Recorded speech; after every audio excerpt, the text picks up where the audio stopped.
Oh, they've just gone through a window. But there could be having a guy at reception. Well, he would have got a fright. Hello, here's Raquel. I was in the shower. She was in the shower and we had to evacuate the building. We were asleep. We start screaming.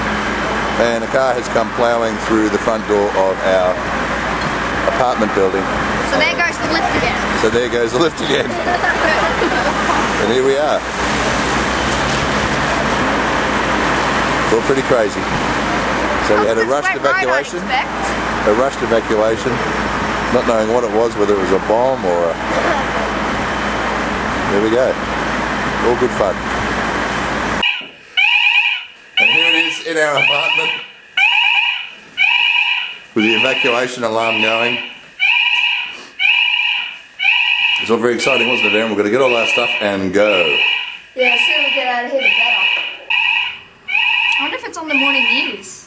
Oh yeah, I did say it will be. It was pretty exciting.